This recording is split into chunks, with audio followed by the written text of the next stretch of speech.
17,000 fit 16,000 fit ابو سی level, اور وہاں پر troops کی موجودگی، چوکیاں تھیں نہیں. انڈیا اور چائنا کے درمیان ایز سچ 1975 میں ایک بڑا ایکسچینج ہوا تھا، اس سے پہلے ایک جنگ ہوئی تھی.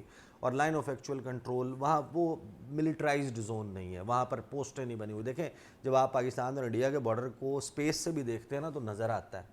اس کی وجہ یہ ہے کہ تقریباً یہ جو ایریا بنتا ہے 2200 کچھ 2600 کچھ کلومیٹر کا، اس پہ 50,000 پولز پہ 1.5 لاکھ بلب لگا ہوا ہے.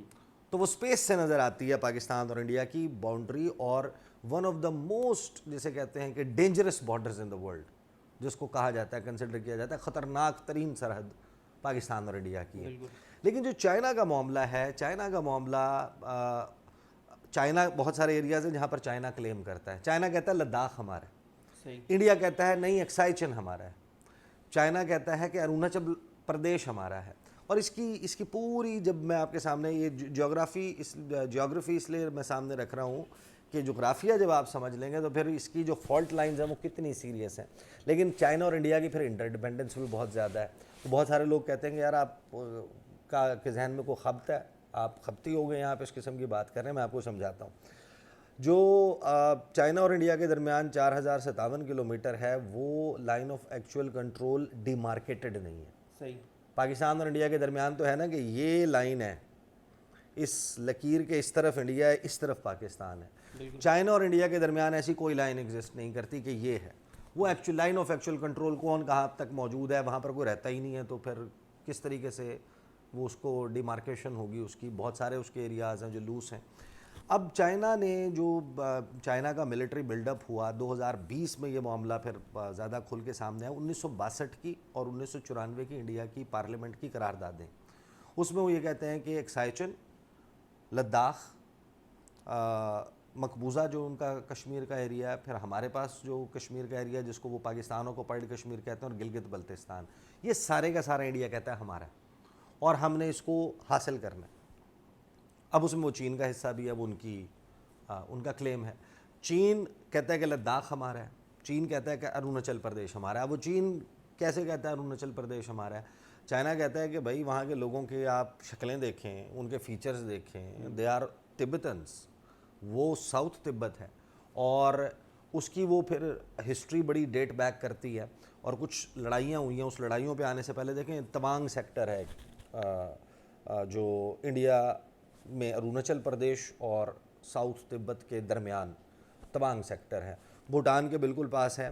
اور وہاں پر ون آف دی بگیسٹ، یعنی کہ سیکنڈ بگیسٹ بدھسٹ مونسٹری ہے، جو بدھزم کا پرچار جہاں پر ہوتا ہے، جو ان کے لیے ایک بڑی سیکریڈ پلیس ہے، ان کی ورشپ کی پلیس ہے. تو بدھسٹ مونسٹری کے بننے کی داستان یہ ہے کہ جو 5واں دلائی لاما تھا، اس نے ذمہ داری لگائی اپنے لاماز کی کہ دیکھیں ڈھونڈیں جگہ کہ جہاں پر ہم نے مونسٹری بنانی ہے. تو اس کا جو ایک لاما تھا، ہی واز ٹریولنگ ماؤنٹینز میں، اور وہ تھک گیا، اس کو کوئی مناسب جگہ نہیں ملی، بڑی اس نے عرصہ گزار دیا، اسے کوئی ایسی جگہ نہیں ملی. وہ ایک غار میں سو گیا، اس کا گھوڑا باہر بندھا ہوا تھا، اور وہ دعا کر کے سویا کہ مجھے کوئی جگہ مل جائے جہاں پر ہم مونسٹری بنائیں. اور جس وقت وہ اٹھا تو اس کا گھوڑا غائب تھا. وہ اپنے گھوڑے کی تلاش میں نکلا تو سامنے پھر ایک چراگاہ تھی، وہاں پر وہ گھوڑا گھاس چر رہا تھا، اور وہ ایک بڑی آئیڈیل پلیس تھی. اب آپ اینشنٹ اسکرپچرز کو پڑھتے ہیں تو آپ کو پتہ چلتا ہے کہ وہ جو بھوٹان اور اس جگہ کے ایریا میں ایک کنگ کالا وانگپو تھا، اس کا پیلس ہوا کرتا تھا وہاں پر مونسٹری بنی ہوئی ہے. 2022 دسمبر میں چینی فوجیوں نے گھس کر وہاں پر انڈین فوجیوں کا پھینٹا لگایا تھا. بالکل. بہت سارے انڈین فوجی زخمی ہو گئے تھے. یہ شوٹنگ انسیڈنٹ نہیں تھا، ان کو تھپڑوں سے، مکوں سے، لاتوں سے، ڈنڈوں سے مارا تھا، اور یہ لڑائی ہوئی تھی. اب یہ لڑائی نارمل لڑائی نہیں ہے چائنا اور انڈیا کے درمیان. چین نے اروناچل پردیش کے 15 شہر ایسے ہیں، 15 مقامات ایسے ہیں جہاں کا چینی زبان میں نام رکھا ہوا ہے. وہ پورے کا پورا اروناچل پردیش کو کلیم کرتے ہیں کہ یہ ساؤتھ تبت کا ایریا ہے. اب انڈیا جو ہے وہ ظاہر ہے کہ اس وقت کنٹرول تو اس کا ہے، کلیم تو وہاں پر اس کا بھی ہے. وہ کہتا ہے کہ یہ ہمارا نارتھ ایسٹرن اسٹیٹ ہے. پھر سکم کے ایریا میں آ جاتے ہیں تو ڈوکلام پلیٹو جنکشن بنتا ہے جو بیک وقت 90 کلومیٹر کا لوسلی آپ سمجھیں کہ مربع کلومیٹر کا وہ ایریا ہے جہاں پر ایک طرف بھوٹان ہے، ایک طرف تبت ہے اور ایک طرف سکم ہے۔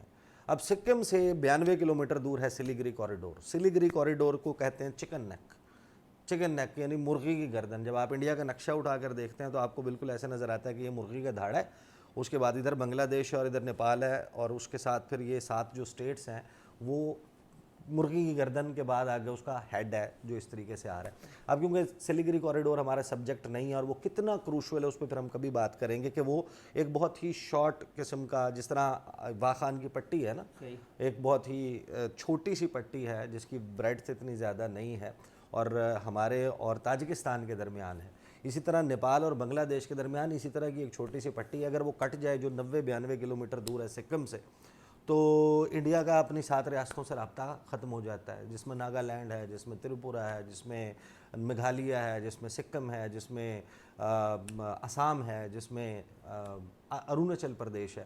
یہ ایک علیحدہ سے ظاہر ہے کہ سبجیکٹ ہے، تو اس پہ پھر کبھی بات کریں گے۔ چائنا اور انڈیا کے درمیان اس بارڈر کے اوپر لڑائی موجود ہے، ماضی میں 62 میں ہوئی، 75 میں ہوئی، 2020 میں یہ معاملہ سب سے زیادہ ہائی لائٹ ہوا جب 6 مئی کو انڈین سولجرز نے پینگونگ سو گلوان وادی میں پیٹرولنگ شروع کی اور وہاں پر اپنی پوسٹیں اور خیمے لگانا شروع کیے۔ اور یہ فیصلہ کس کا تھا کہ کرنا چاہیے؟ یہ one and only Ajit Doval کے اور نریندر مودی کے ذہن میں تھا۔ اس کی وجہ یہ ہے کہ اس ایریا سے جب آپ دیکھتے ہیں اس کے اوپر ہے کیلاش مانسروور۔ کیلاش مانسروور وہ پہاڑ ہے، وہ ماؤنٹ ہے جس کو کہا جاتا ہے کہ یہ شیوا کی ابوڈ تھا، جو ان کا گاڈ ہے۔ صحیح۔ اور وہاں سے وہ جین ٹیمپل بھی ہے وہاں پہ، وہ جین مت کے پیروکاروں کے لیے بھی ایک ہولی پلیس ہے، مسلمانوں کے لیے بھی ہولی پلیس ہے، وہ بدھ مت کے پیروکاروں کے لیے بھی ایک مقدس جگہ ہے، وہ ہندوؤں کے لیے بھی، ہندوؤں میں جین والے جو ہیں ان کے لیے بھی۔ اور وہاں سے دریا نکلتے ہیں، وہاں سے سندھ نکلتا ہے، وہاں سے ستلج نکلتا ہے، وہاں سے گنگا کی سب سے مین ٹریبیوٹری کرنالی نکلتا ہے، وہاں سے یارلنگ زانگبو نکلتا ہے جو انڈیا میں آ کے برہما پترا بن جاتا ہے۔ اور تو یہ وہ ایریا ہے جہاں کی یاترا کے لیے بھی انڈینز جو ہیں وہ جاتے ہیں، اور وہ جس مقام سے جاتے ہیں وہ ایریا ہے جس کو نیپال کلیم کرتا ہے۔ نیپال لمپیا دھورا، لیپو لیک، کالا پانی اور وہی کرنالی سمیت 2 مزید دریا جو مین گنگا کی ٹریبیوٹریز ہیں، اور پھر 570 کلومیٹر نیپال میں ٹریول کرتے ہوئے ایونچولی گنگا میں گرتے ہیں جا کر۔ وہ ایریا ہے جس کو نیپال نے جب اپنا 50,000 مربع کلومیٹر جو انڈیا کے قبضے میں ہے اس کے لیے ایک نقشہ جاری کیا تھا، جو اپنا آفیشیل میپ جاری کیا تھا کے پی شرما اولی کے وقت میں، تو اس کے اوپر بھی بڑا تنازع کھڑا ہو گیا تھا، اور پھر راج ناتھ سنگھ نے وہاں سے ایک 90 کلومیٹر کی روڈ بنانے کا اعلان کیا تھا، اور اس کے اوپر پھر کام شروع ہو گیا تھا، اور ایک ظاہر ہے کہ ایک بڑی دشمنی اور مخاصمت چل رہی تھی۔ بہرحال 6 مئی کو جب یہ واقعہ شروع ہوا گلوان کی وادی میں، اس کے بعد اس کا بلڈ اپ ہونا شروع ہوا۔ چینیوں نے ان کو بڑا سمجھایا، وہی لائن آف ایکچوئل کنٹرول دیکھیں، چائنا اور انڈیا کی اس وقت تجارت جو ہے وہ $75 ارب سے اوپر تھی، دو طرفہ تجارت، اتنا بڑا ٹریڈنگ پارٹنر، اور اس میں بھی چائنا بہت کم دنیا کے ممالک ہیں جہاں پر اس کی ٹریڈ جو ہے اس کا ایک امبیلنس اس طرح کا موجود ہے جیسا ان کا انڈیا کے ساتھ۔ اور ایکسپورٹس اور امپورٹس میں فرق کیا ہے؟ اور اس کا جو پیک ہے نا، جو پیک جب گیا تھا، آپ اندازہ لگائیں، ایسی بھی خبریں ہم نے دیکھیں جب آئیں کہ جب یہ لڑائی بہت زیادہ بڑھ گئی تھی، مارا ماری ہو گئی تھی، خونم خون ہو گئے تھے فوجی، لاشیں گر گئی تھیں، اس وقت چین انڈیا کو بائیکاٹ چائنا کی شرٹیں بھی بیچ رہا تھا۔ تو یہ جو سارا مائنڈ سیٹ تھا جب گلوان کی وادی میں امپورٹ اور ایکسپورٹ کا ایگزیکٹ میں آپ کو فگر، کیونکہ وہ فلکچویٹ کیا ہی، میں آپ کو بتا رہا ہوں 20 ارب، پھر $120 ارب کو یہ کراس کر گیا ایونچولی اس لڑائی کے بعد، 1.5-2 سال کے بعد، جب انہوں نے ٹک ٹاک بین کر دیا، جب انہوں نے چائنا کی پروڈکٹس کے بائیکاٹ کا اعلان کر دیا، اس دوران ٹریڈ بڑھی، اور اس دوران چائنا نے رائس امپورٹ کرنا شروع کیا انڈیا سے، غالباً 50 لاکھ ٹن، 50 لاکھ یا 5 لاکھ ٹن، نہیں 5 million ton, which means 50 lakh ton, 50 lakh ton rice کا آرڈر پلیس کیا تھا، کیونکہ وہ لاؤس سے خریدتا تھا، کمبوڈیا سے، ملیشیا سے، بنگلہ دیش سے کچھ خریدتا بھی تھا، اور پھر